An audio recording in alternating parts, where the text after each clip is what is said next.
Okay, let's go to the movies. I went to the Toronto Film Festival a couple months ago or a couple weeks ago. It was in September, so I don't know how long ago that was. First week of September I went there anyway. And I saw a whole bunch of great movies. And some of the movies are the kind of movies you hear when Oscar time comes around, Academy Awards. Okay. And one of those movies I saw is called Denial, a true story.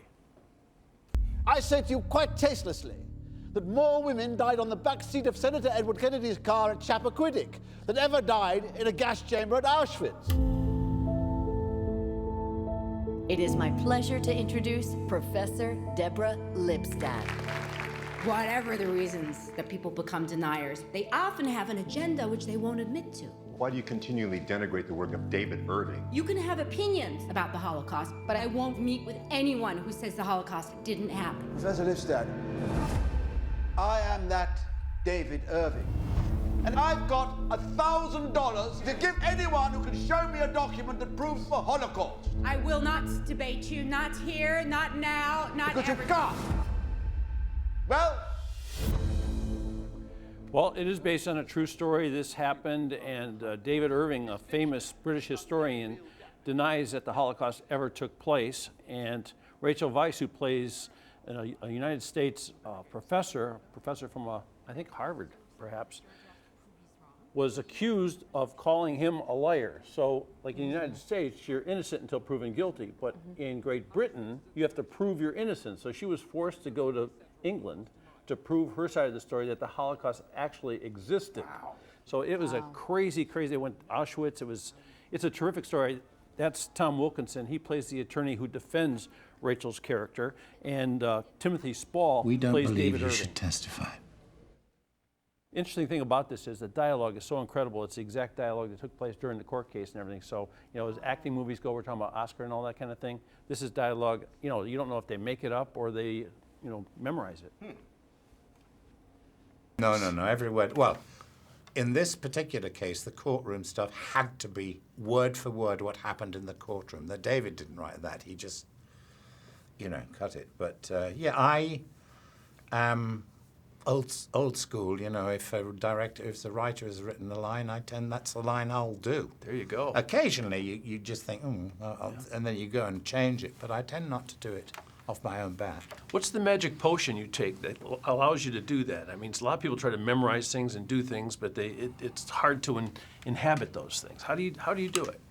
You're asking me how I act? How do you memorize things like that and how you act? Yes.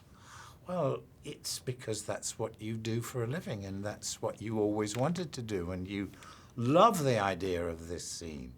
I love the idea of saying these lines in this court. So they're not difficult to learn. Yeah.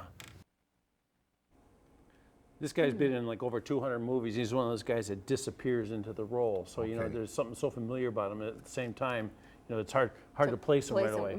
But he's that great an actor. He's just fantastic. And this movie, I got to tell you, I highly recommend this film. It's one of those films that it doesn't look like an action thing or really star-driven, but the story is just so great. It's unbelievable. And this Timothy Spall, who plays David Irving, this terrible character, this British historian that denies the Holocaust. This is a guy you've seen him in Harry Potter movies before. Right. He played Mr. Turner, a painter, in a movie he was nominated for an Oscar a couple years ago. And he's one of those guys. He looks like he's sort of scary or whatever. But when you meet him, it's a totally different guy. Nice guy. There's all that good dialogue and all that back and forth kind of thing. But there was all the reactionary shots and you. Trying to read his mind through your facial expressions, I thought was just fantastic. Oh, well, thank you. I mean, I think your job as an actor is, even if you're playing controversial figures, people with opinions that are unpleasant to other people and upsetting, and some people might say dangerous, your job is to try and find a humanity in that person. Sympathy. Empathy. Empathy. I think empathy is a very different thing to sympathy. Because in a sense, it doesn't, sympathy is the consequences of someone's thoughts. Empathy is what they're doing at that time, and that's your job. You have to jettison sympathy or loathing or whatever and play from that person's point of view. That's why you know what you're doing. Oh, well, I've been around a bit. You understand. I don't always get it right, but you have a go. Hey, do you cook at all? No. No? No. I have a don't. cooking show, so I always ask people that. So it's one. No, I don't. I can boil an egg, and I know it sounds like a joke, but I can get it. I've got an instinct of getting it right. It's hard to do that. I know. I don't quite. God, goodness me, it's a gift.